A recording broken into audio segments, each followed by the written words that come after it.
Greetings to the world. My name is Pa RSA. This is the 1994 podcast, and today I'm having Ustola on the 1994 podcast. This is the first episode, Stola, and I'm more than excited with it. I'm having you now. We're going to be talking about who you are, where you're coming from, how did you become the person that you are today, and the businesses that you're owning, and as a hustler from Ekas, you understand, called E. Davidson. At the same time, we have to talk about what motivated you to even decide to venture into the businesses that you are doing, starting from, being someone or saying someone to, being someone who's actually selling in different places at Davidson, such as Mabaso, DKNY, and our exception, you understand? There's a story behind everything that you do, you understand? And you're also doing music, I'm a piano. But let's start from Guti.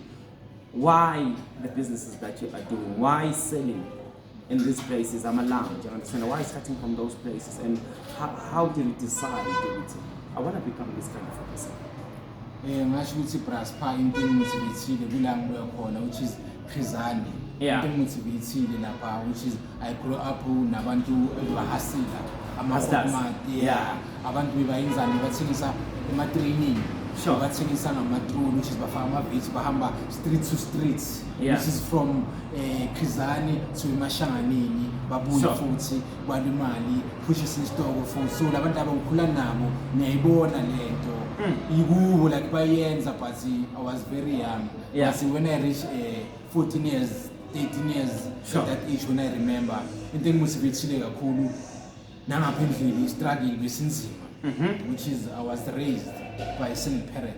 Eish, umama. Yeah, which is umama nangapha bekafisa ukuyenza but angakwazi ukuyenza kahle Yes. because of ithini akunababa endlini which is uma uleli usebenza ama-kitchen and nami nginento eziningi engizifuna njenge-out uyazi my-out Eish. ukhula under pressure Yeah. into ekenza ukuthi uqindezeleke abangani Yes. friends so but mina ngasitshela into one ukuthi I wanna do this Yeah. not being a gangster Yeah. but ukuthengisa Yeah. into like engiyidingayo Sure. into engiyifunayo not Sure. noma emakhoneni nosikenzani so I started that thing which is ngihamba nalobhuti ngithengisa ama-training kangolisa but ngithengisela yena angisho nginasitoko mina Yeah. and angazi neyindawo ukuthi usitoko wakho kwenzakalani so Yeah. ngiyathengisa ngiyachiphisa njenge-avanza njenge-quantum Yeah. but uyangibhadala but ngaba wise Yeah. ukuthi ngaba nesiketekete which is every month anginikeza yona ngifaka esiketeketini every month Yeah. anginikeza yona ngifaka esiketeketini so then ngaba nokuthi naye umuntu sekagula sekahamba emhlabeni ngihlangane nomunye which is beka-best ukudlula leto because bekathengisa kuma-event Yeah. and nami benginale dream ukuthi uma ngathengisa kuma-event khona Yeah. mase ngicale ngiyaba nama-16 years sekuba nabo Rock the Shades, Spring Fiesta, into ezinjalo. Sure. So that guy took me and go with me to Jozi. Masifike Yeah. Jozi ngibona ukuthi izinto zithengiswa la. Nala. Nami lento leyo ngithande vele anginikeze indlela ukuthi mfethu indlela mina ngizokhapha base ngizokushiya endleleni. Yeah. Ngizobona ukuthi wenza kanjani. It's okay. Ahambe nami which is the day of Rock the Shades. Yeah. Azakwazi ukuthi ahambe nami. So mina kumele ngenzeni ngizahambe ngiyi-one but ngiphethe isitoko. Sure. Ngithatha isitoko bangitshela ukuthi ama-taxi aye Captain Park. Captain Park angiyazi ngiyazi. Aiwe. Which is enye into but Yeah. ngigibele nge-Captain Park nge-Captain Park ngibuze ukuthi i-Rock the Shades kuphi bangibonisa ukuthi nayi Rock the Shades. So ku-Rock the Shades ngithengise it's my club ma-9 o'clock please. Yeah. Isitoko sesiphelile yo mangithi ngibala imali ngiyiziyo 900 but isitoko izinto zakuma-200 Yeah. but I was happy because Yeah. of le mali le enginayo like bebhaya ngaleso sikhathi lesa Sure. fana manje beyiningi 900 Yeah. ukwazi ukwenza into eziningi. And Mina, I believe Guti, whoever who was there at the beginning of everything taught you something, and they were the greatest teacher because we are still doing what they taught you in Melissa Scott. You understand? And another thing that you mentioned, Guti, the first guy that taught you everything that you do in this business, Yasakas, you understand? One dude, you understand that guy, and you're still doing what he taught you. You understand? But my brother, whenever you do something, there must be that one thing that motivates you to do a particular thing, you understand? So whether it's business, whether you're playing football, whether you do whatever that you do, but one thing I want to understand is what motivated you? The situation at home motivated you, or because of the friends that had Ama Abita, that had Ama RM, Yinle, you know, the motivation behind everything that you're still doing today? It's something that you started a long time ago, but you're still doing today. But Nalisis Kart, at that point, at the beginning of everything, was because of Indala, was because of Umama or Mother. What motivated you? It's like it's indlala like. Yeah. Because mina ngumuntu vele engaba nalento le ngithanda ukuzenzela. Which is ngithanda ukucela which is abamantiza abalina amakhotmani ukhehlala nawo but amakhotmani nawo ayabhayiseka yabo into ezinjalo ngishitara nayo ayabhayiseka but kumele ngenze imphume njengawo. Yeah. Ngiyozama ukuthi nami ngibe grand because nami ngifuna into ezibhaya yazi amawo sithathe negothana ngiyoba ukukhuphi but mina ngazitshela into ukuthi I wanna do this. Yeah. Ngazi asishwisa nabantu abayenza lento mina engiyithandayo which is ukuthengisa ama-veg, ukuthengisa ama-training because iBhayibheli lasho ukuthi show me your friends, I'll show you your future. Yeah. So nami ngamele ngenzeni ngiphume kulabantu laba abayenza izinto ezinakho ngihambe ngani ngale ndlela le ngithi ngiyayibona ukuthi grand. So ngayenza ukuthi vele ngaba nomuntu ongikhulumayo ongibonisayo. You know, my brother, they say if you spend most of your time in a barber shop, eventually you're gonna get a cut. You understand? So I understand, Lendo Oisho, you're spending time with the people, you know, walking on the same line as well. You understand? But you know, it doesn't end there. You're also doing music. I'm a piano. And you are also having a business where you are selling sneakers, different sneakers, and understand. But before we even go there, let's talk about Duguti. You are now selling in different places, you understand. You went to Spring Fiesta, you went to, you know, the Rock the Shades, but now you are at a place called Exception where you are selling. And you're also making money, you understand. It means you love business, but at the same time, it's all about the understanding, you understand. I'm going to tell about the experience. You know, experience and I should say you're difficult because move from lab and that are communities Kizane, Mifili, Mukala Mazmuntu, Melinka Mazabantu, Kemazabantu, because Kuna being Fundana Bangas Nabo. Yeah, Sana Nabuki, Lindaule, you was Fula, Bayak, and one of business every day because in a sick high. Yeah, but Manzi, Yabusi, still Lam Corner, Abantu abantu go hustling, understand? Nami go hustling la from service, okay? Ngithanda nomunye into ukuthi mfethu ngifuna sipushe kanje like. Yeah. Kube umuntu uthi naye mayivula sophusha. Okay, ay masevuliwe umuntu ay akasaveli like yabo basisho ukuthi hayi man lento le eyami kimi ngifuna ukuyenza. So but mangizama partnership angiyithuli. Sure. Ngicale ngiyi-one. Ngiyenze but which is benganamali enough. Maybe ngine 500 ngithenga ama-20 i3 and ngithenga nama-sweet and bengazi ukuthi i-first time amphela ukuthengisa like ngasho ukuthi club asithavela kahle you didn't know which thing to sell like because of maybe abantu esithengisayo siyi-2 khona phakathi nami ngaphandle. Yeah, and at the same time you didn't know if people, you know, were going to respond in the way that would make you happy. Into isho ukuthi kwabona ukuthi uyathengisa but awazi ukuthi ngithengise ama-nicknames or ngithengise ama-popcorn or ngithengise i-toxicity or ngithengise ini. Yeah, because you're still trying to understand leyo fig leyo business so like lapho phela manje angisanani wonke ama-motivator wami so ahambile emhlabeni. Sure. Abantu bangibheka kuba ngabe ngiyakubo ngibathi ukuthi phela manje ngifuna ukuthengisa eklabhini but manje angina-knowledge.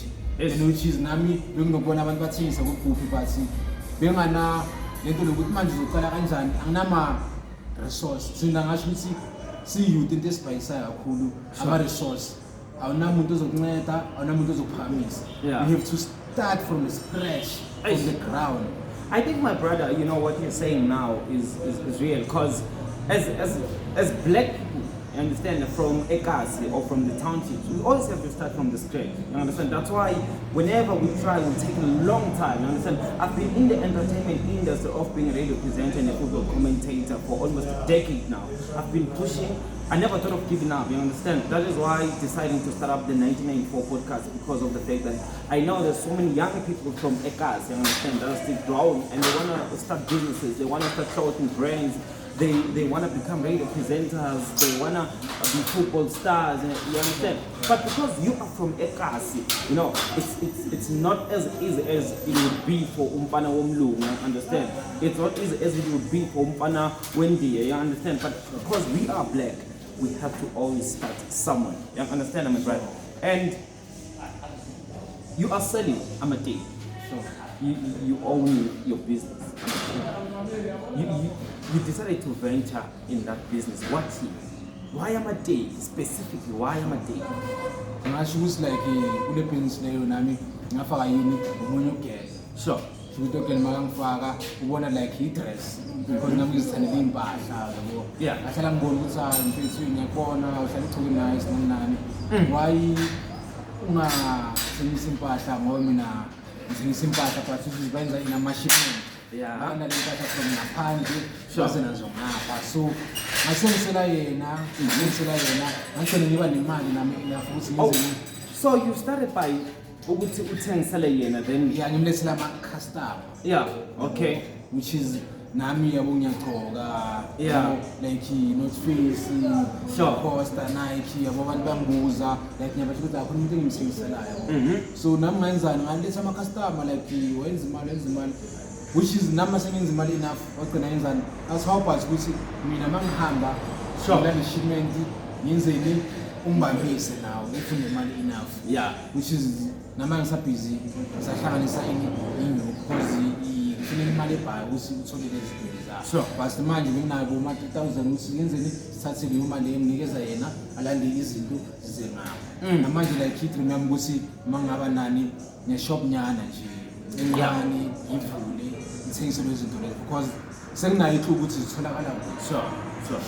So, being Umchita from in a township called Davidson, we do know the story about Davidson, you understand?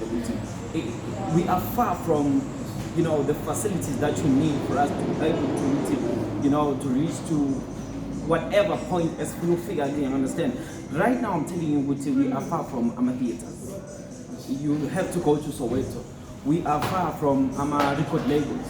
If you do music, as you are doing music, you can understand, you are far from Zonkeles and Desi that you should be having as a young person growing up in South Africa, in a democratic country, you understand? And at the same time, anything mentioned for you to get to Jozi, some of the things you need as Umchita, you have to take about 2 taxis. Which is true. Yeah, and that's money. Yeah. So for Wena, as Umchita, how have you been holding up? How have you been, you know, doing ukuthi your target every month? I know what you have your target, you understand? Sure. And you're spending money to go to whatever place where you get your stock and everything, or you have to go to any which are your solicitor to sell in my different lounge or my different places that open about do, you know, the city drink, you understand?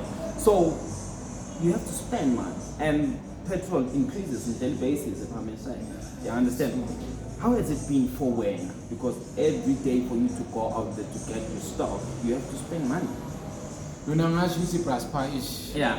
it's really difficult. When you're going to in this side of Manji, the Ekas which is youth. It's finance. Finance is spices, which is Abatabani Bakuneba, Tax which is finance. Namanji, we target me. Yeah, reach up. I should see money in the past. Manji, who goes to the store, need money. You need money. Yeah. Because imagine it's winter. People need jackets, it needs to be warm. Yeah. But who's the one to the store less? You need money. Which is 5,000. Yeah. Or 3,000. Yes. And there's not as much as funding, you know, it's like as singabantu sidinga ngakhona eGhana, understand? We need a lot of funding for as young people who sikwazi develop and understand. Mina my aim when I started this podcast was because of the fact that I want to help young people who I want to help young people be seen by other guys that might, you know, help them in any way they could. And understand, as you are saying, you are doing music, but we're gonna get there as we are doing music. Maporisa, angakwazi ukuthi ukuthi say you comes at the small, you understand? JZQ, we don't know, you understand? But my aim is not just ukuthi benefit mina, but at the end of the day to help these young people that are so talented, because I've seen this thing, Ian King, you understand? Sure. It's not easy, man. it's hard, but we push every Once time. man, it's Yeah. too much. So from being someone who's actually selling in different places to selling sneakers and clothes, my brother, you are selling different clothes, brands, if I say, you understand? Maybe if like ngabuza manje yini oyithengisayo, like is it amateki, ikipa, amabhruku, like you understand? Vele For ngithengisa- now. for now ngithengisa amateki, ngithengisa iyikipa, ngithengisa ama-jackets, ngithengisa Sure. amakipisi. Sure. So like ama-brands wathengisayo, is it Nike, you understand? Yeah, it's Nike, like i-brand oyitholayo, which is khona abantu esisebenza nabo Yeah. abakwazi ukuthi bashiphe lezi zinto lezi zize ngapha. Then we buy from them. Yeah. Ngisho bazilanda then we buy from them with the less price, which is now we have to calculate commissioner ukuthi uthola malini. Because kwamanje ngasho ukuthi kuze izinto zenzeke Yeah. kumele uthole imali kuqala. Okay, let's say for an example, if I was a young person coming to you and saying, okay, maybe asking with this dollar, how can I start up my own business? How do I convince people to buy from me? Because abantu bafuna ukwazi ukuthi is it original or what? Yeah. Yeah. Ngasho ukuthi into ma-youth coming youth ungeza kimi ngithi ngiyakumotivate. I think into eziningi sekele maybe sithi i-branding or ini. Yeah. I think into abangayenza abancane abazayo is ukuthi uzivulele ikona uthengisa ama-snacks, Yeah. uthengisa ama-veg, uthengisa ini, because there iyama-branding and stuff inida a lot of money. Yeah. But le ukuthi ungazithengisela abogwayi, uzithengisele ingingila somewhere, usitole amancina, ama-ration. I think into yokuthi ungasurvive. Yeah. Because angeke sithi we have to choose uzomele 5,000, which is 5,000 bangayitholi or 3,000. Choose angeke uzothengisa.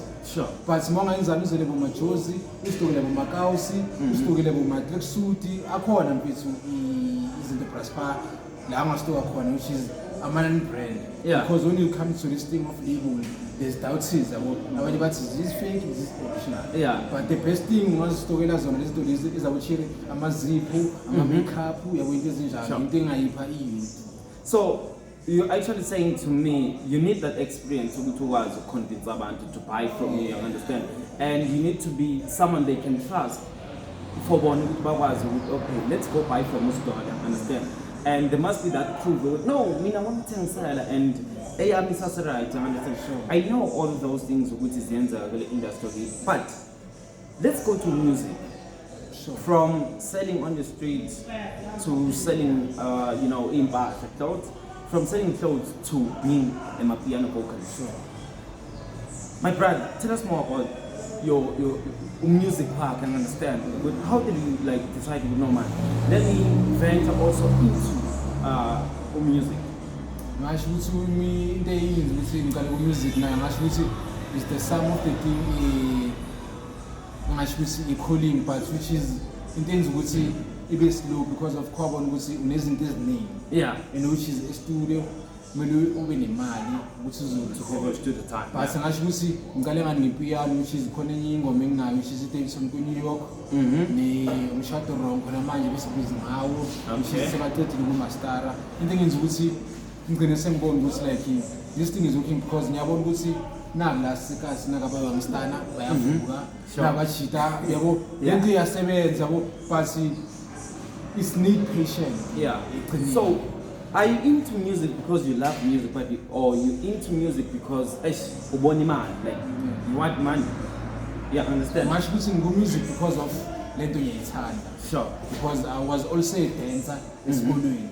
Yeah. But you know ukuthi mawuhlangabezana nezinto ugcina uyaphansi futhi and uyaphezulu futhi uhlangabezana nezinto. So ngikule journey le yamapiano because I want to tell a story Yeah. to people Yes. ukuthi bafethu nawe lento le efunayo ungayenza because of ithalente likhona. Yeah. But abantu kumele bayenzeni balibone yithi. Sure. The upcoming youth Yeah. bangagcini bapha ama-drugs kumele babone ukuthi he No, did do yeah, it. yeah. Now I can also do it. Yeah. Because nazi sikhuluma ngama-motivate nabade motivate. So mina music wami is all about ukwenzani ukukhuthaza abafana abasekasi. The young people, the youth. Yeah. Because the piano is all about kwaito, which is abospikiri. Yeah. Abotokushebeleza, yabona into Sure. ezabo Abamapapu. yabona abamandoza yabo. Sure. Yabona like quiet, like it's telling story. Like. Yeah. Because you know, my man, what you are saying today, you know, music has always been about telling stories, and I love the fact that you are willing to tell stories through your music, such as Youngstana. Youngstana is one of the greatest. Man, you understand? You go to any place like Gauteng, you will hear his voice because of the good music he makes. You understand? At the end of the day, it's all about how disciplined you are, and do you have the respect as umjida for yourself? Because there's no way you could respect other people if you can't respect yourself. You understand? Yeah. So it's all about to push. Now you are doing these two things, my brother. Mama, our police, and like I want to understand who's this one? How does she feel? You are still pushing, you haven't decided I think get them drugs. As much as we know welcome to be approved and you are able to control it at the hour. But now you are not into drugs, and I know you are such an inspiration to a lot of young people struggling, you understand, and born. But Mama and I uyangikhuthaza every day njengoba ngimtshelile ngathi senza ku-podcast namhlanje washo ukuthi hayi hamba kahle good luck ube grand yabo like asumuntu engizothi is all about money like yabo because yonke into engimenzayo umuntu engixoxa naye njengoba ngihlala naye sure like umuntu engikhuthaza ukuthi one day uzoba grand so I think if you sonke siyouth mongaba nomzali okukhuthazayo into esinidayo but if endlini banama-doubts the streets have doubts. You never go where. My brother. But so when I'm umuntu ongikhuthaza every time. Usazama is best ukuthi uzame uhlulekile. Then ukuthi anye ngikhona, anye ngikwazi. Mina anye ngifika, mina nyeki. Into ebhalisa abantu abaningi asho ukuthi anye ngikwazi. But umunye umuntu oyenza like into eyenza umunye umuntu mina. Yeah, because Nami, when I speak to young people, I always say it's always on your hands. You understand? You could pray from 8 o'clock in the morning until late, but if you're not doing anything, you understand? You can never change. Nothing will change. You understand? You will have to do something for what will be better. You understand? And you will obviously have someone that inspires you. You will obviously have someone that guides you. You understand? With my son, or my brother, or my sister, or you understand? I want you to when there isn't as positive in life for you to be able to live long. And obviously if you live long, you will achieve a lot of things in life, you understand? But my brother, I'm telling you today, my friend, if there was a young person sitting here and afuna some motivation from Moena, at age 11, understand? Yes, you are not yet at the point or at the level in which you want to be. You're still pushing, but to a young person as a motivation from Usdola. Is patient. Yeah. Nokuthi into ungayifisa ukhuluma uwenze ungakhuluma wayenze and futhi uzazishise nabantu abayenza same thing oyenzayo like anyeke uzothi uhamba nedawa wasafuna ukuba istar uhamba nabantu ababhema ama-drugs wasafuna ukuba ama-drugs into engayisho ukuthi kulabafana abazayo or kulabajita abafuna ukuba kule level enguye but nami ngoma yaphezulu into ekumele bayenze patient beze kithi bangabi ne-pride beze kithi bacele ukuthi ngifuna ukwenza sona so sina sabanikeza ama-advices and a hustler always need the advice because namhlanje kumnandi sasebuhlungu uyawa namhlanje sasuvuka nini nama-customer nini nama-customer like more you hustler you must always listen to ama-motivator abozondo abantu abakunikeza le nto lokuthi you can make it. Mina I grew up listening to Vusi Thembekayo. You understand? There's a guy Vusi Thembekayo, the likes of DJ Sbu, the likes of Tibo Taj, and growing up, obviously, there's that one thing you love. When you love business, I love radio, I love football community, you understand? And I love what I'm doing today, which is why I started the podcast, Episode 1994 podcast. But my brother, I love the fact that you always have something to say to young people so they could become better people, you understand? Because whatever you do nowadays, it's all about making sure that you set an example, and it has to be a positive example to the young people. We are tired of our black people into our drugs, into alcohol, you understand? And we know there's so much talent. There's so many young people out there that are so talented, but unfortunately they were taken by amateur drugs. You understand? But unfortunately, they decided to go into and try. You understand? Shortcuts. Yeah, they tried them shortcuts. You understand? But what I can say to young people, there's nothing that could make you a better person in life. Everything needs you to put in work in daily basis. As much as we are having fire and I'm they say local is lacking. You understand? My biggest wish, I see a lot of black people having their own brands. You understand? The reason why I started my podcast because of this. I was motivated by OTJs who a lot in my life, you understand? Because I've always been following the guy, I've always been following the right? And I always had a dream with one day I'll work for massive metro radio station. But it never happened. With the beliefs that I have within Inkizio Yami, I always kept on pushing. I always kept on pushing. You understand? And Ngabang Nai podcast today, if I never had a belief, if I was never motivated, so it just speaks a lot about his stride, and understand, and he is always willing to assist.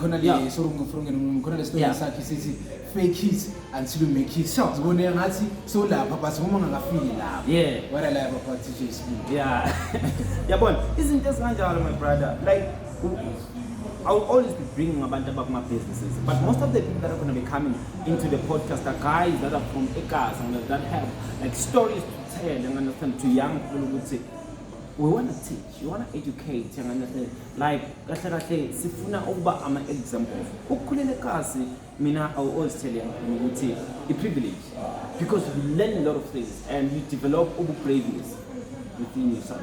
You understand? As much as now unalama business now, it's because of the fact that you grew up a class. You start realizing that if I'm not doing anything, it means imperial is a change. You start. Yeah. Because muliphume vele moya muliphume uhlangane nabantu bona abantu ungahlali kasi umame abantu abaningi technology kakhulu but ayikho into ayenzayo uthenga idatha ubhekana nezinto ezisinakes kanti idatha kumele usearch ulandelele into ezinjalo uyabo because of akekho umuntu webusinessman nabangahamba ngibuza onikeziwe kuthiwa bamba nayi 10,000 bamba nayi you have to qala phansi uye phezulu nayo yabo njengoba ngisho ukuthi nami I want to take this business thing ngithengise phakathi kuma event but sabongikhuluma nawe namhlanje but one day I will call you just say to if it uzobona sengine container yami senginamakesi wami stuff like it's all about belief if it's one day amen. There's a guy who goes by the name of I think I remember his surname Umokwe. The guy owns a business. He owns a business. They call the business Work Fresh business. You must wash my things. My brother, the business started from Lapa Escort at Cross. And now the guy has a container there. We do know that. But now he's owning two places. One from Davidson, one in Soweto, Echabulani Mall. One and then one in Soweto. So now the guy is actually owning three. You understand? It's all about the patient. It's all about, loving what you do. It's all about, being determined. I don't know if I'm lying, but it's all about holding on all the time and having a strong belief in the process. Yeah, nami ngicabanga kanjalo. Yeah. Because of nangapha masingazi association nalabantu laba because I think yibo kumele basenzele basikhulise nasama upcoming businessmen because ngavele ngitshela ukuthi enye ngiphinde ngisebenze I will have my own staff ngizocasha abantu bami abazongisebenzela like ngizowakha like employment emphakathini like ngizoyenza yileyo njengoba ngisho ukuthi nami ngifuna ukuba nama-container wami wama-ice ngifuna ukuba nama-catering but lento leyo ngiyayisho namhlanje but in 2 years or 3 years coming I will be successful businessman. Definitely you will be, man, because let's go back to DJ Sbu. He says if you want to be successful in whatever that you're doing, you have to tell your friends about it. You have to tell your mom about it. You have to tell your sisters about it. Every time, speak about it. You understand? Don't be afraid. You want to become this kind of a person. This is what you want to achieve. This is the kind of a business you want to have. You understand? So it's all about it. I started in 2006. I was a commentator from Makai. There's a village called Watibi. That's where I grew up. It's in Mpumalanga, understand? Near a town called Amsterdam. That's where I grew up. But I was born library age. Then went to Yoshale Makai. Then that's when I started. Always had a dream with one day and become one of the best presenters, become one of the best radio presenters, you understand? Because we grew up it was never easy. You would face a lot of difficulties in Klupeg, you understand? Sometimes you will find yourself suffering not because you don't have food to eat, but because of the fact how they treat you, you understand? Sometimes in an impact, you understand? It will depend which one it will have a negative impact if we tata negative. It will have a positive impact if we tata would know Unkulunkulu is trying to teach me something. That is why today and I believe I will live a long time and inspire a lot of young people and understand I have a story to tell. That is why I'm calling people like you, Stola, to come here and tell your story and understand. Because we all have stories to tell. And most of black people growing up in Makasi, is still said to city, it was never easy at the beginning. You go to Upule Mabas, he will tell you it was never easy. You go to Baiju of Itutol, he will tell you it was never easy. You go to Shinza and understand, like Mendoza, like the places that he owned, so they will tell you it was never easy. I started somewhere and understand. DJ Sbu, when he started this, there were no sponsorship. Yeah, no one wanted to sponsor. You understand? Even our franchises, they never wanted to touch about in their shares, but he went to the streets, started selling on the street to different people and understand why, because they had believed will a product and one day people are going to buy it, which is why I'm thinking Eastern Land, the podcast that I started, because I believe with it. Imo Fire has given me so much life, you understand, starting from motivation and understand. Every day I'll tell people about this beautiful energy drink that has been started by a black person called Uspusiso Uliope from in the street of Itembis and understand. So as a black person, there is a story. You go to any guy on Mnyama who started a business and became someone in Pilwe, such as Abuti J. Spunjong Kumangai and as in Kume or Shinza, Upule, the owner of Imaba. Those are the people that have stories to tell. So, Stola, before we even decided, no mind, like, this is coming about everything. But in closing, when what did you say to everyone who you're watching from YouTube, from Facebook, from Twitter, from Instagram, from TikTok? Sure. Yeah. And then thing I usually upcoming businessman. We see technology from now. Sure. Story strat is full information. Yeah. It's all about information. Who's we pambi? Who's it today? Sure. Funa we see things is storeable. Spoon is one about the fan like because you can't complain sitting in home. Yeah. Mara. Basibadisa, basibadisa, vele kunjena nanani. So lapho sibona uphuma mfethu. Phuma hasta. Iluhlala endlini ukubukela ama series, ukubukela ama movie nanana Asiphumeni samini. You need to businesses from scratch. Yeah. It's not easy. Obviously, once you have work sale, you think some cake, yabanda, mfethu asiphumeni sing some six rank, asiphumeni mfethu, car wash, asiphumeni mfethu. Sure. Girls, asiphumeni is not about ukuthi umsebenzi onje ama-out umsebenzi onje amantombazana khona manje we do everything. Yeah. Ugirl we out yenza yonke into plumbing yonke into asiphumeni mfethu. Sure. phela amagama engawazi. And you know, when you mention the fact that even girls, they should be out there to try and do something, to try and develop their small business. You know, understand? Sure. You can sell whatever you feel like selling. And understand? There's no Because- gender which this is Yeah. female or male. Yenza wonke umuntu. Sure. And the main issue about us as black people, but ngikhulume ngamantombazane the most, you understand?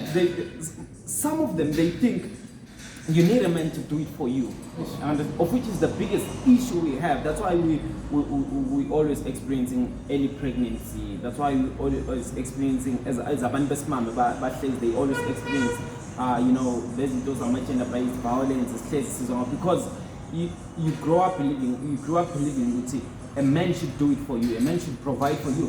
But when you go out there, you'll find a lot of other sisi. They are selling, they are on the streets because they understand that they won't do it for you. Today it's 50-50, man. Lento le ngento engasho ukuthi Yeah. thola umuntu ona same vision Yeah. or dream. Yeah. Anyeke ngize ngithi ngifuna ukuba businessman but Sure. ngithe nomuntu Friday, Saturday, Sunday uyajayiva. Yeah. That's one way mfethu. Anyeke ngisho ukuthi umuntu kumele umenzise into ufuna ukuyenza phathi. Umuntu uzokumetha ufethu ukuthi you can make it one day. Yeah. One day will be there. Yeah. One day yabo. Sure. Now you uzamphuma naye because mina exception. Ngithengisa nomuntu wami. Yeah. Cabanga sithi Singisa from 8 until ngo 7 ekuseni. Yeah. Aphinda avuka emsebenzini mfethu. Sure. Cabanga. And sometimes it's raining, sometimes it's cold. But it's me this it's umbrella. Yeah. That time we didn't have a gazebo until I see ukuthi igazebo nire and I Yeah. bought a gazebo. Yeah. So it's not easy, just you have to groom your woman ukuthi asiphume asiphande. Just manje sina kodwa ufuna imali is the first and which Yeah. is ama-cent enza ama-1000 Eish. inclosing ngasho ukuthi kumele sisebenzise leyo code leyo ukuthi ama-1000 ama-cent enza ama-1000 1000. angeke uthole ama-1000 ungakaqali ngama-cent. Yeah. So into esibulala isimo just kumele sibekezele ungathi hayi manje ngithengisa ama-scopas ngithengisa idokuswiti hayi profit ami i-15 rand 15 rand. Yeah. Thatha le 10 rand lena ubeke isiketeketeni bese 5 rand uyenza into zakho kanjalo. Sure. Budget all you need I think is budget how Yeah. to save money. Okay. And Ndota, you know, Mina, I had an idea 2 years back. OT, I'm gonna start a podcast. But 2022, I met this lady. You understand? We had a conversation. We started spending time together. I would say she became my best friend in Billionaire. We share everything. She's in my life. She's the reason why I've even started the podcast in Hales Culture. You understand? Mina, I was thinking, good no man, next year, me. I understand. But she came and she made a difference in my life. So why I'm mentioning this is because of the fact that we are talking about which we need to have people in which we're gonna share the same vision with. You understand? People that can understand which is, that's not just Joel and Jay. It's not Joel. Ngasho ukuthi yabona manje ngithe mangitshela is my girlfriend ayisho ukuthi mfazi wami because angamlukule Yeah. ngishadi. Ngithe ngiyango broadcast wathi mfethu via grants ngathi yo broadcast awutholi mali. Yeah. Ayenzini uma ngampezi via kube grant wish you on the best. Awukho kanjani? To that money but nowadays girls we talk money. Yeah. Money like Together, like, ibulala abachita sabachita abantu bagcina baba depressed bazihenda. yeah. Because of impressa in igelo wakhe which is lento lezo aka reach leso standard lezo. Sure. And sometimes you end up, you end up in jail because of the fact that you're trying to impress this person. She doesn't even care. All she needs is your money. And the painful thing is, you are the one who will be suffering at the end of the day. And we tell you walking on the street, drinking and having fun. While you know you are saving like 30 years or 40 years in jail because you wanted to impress this person. The person you understand?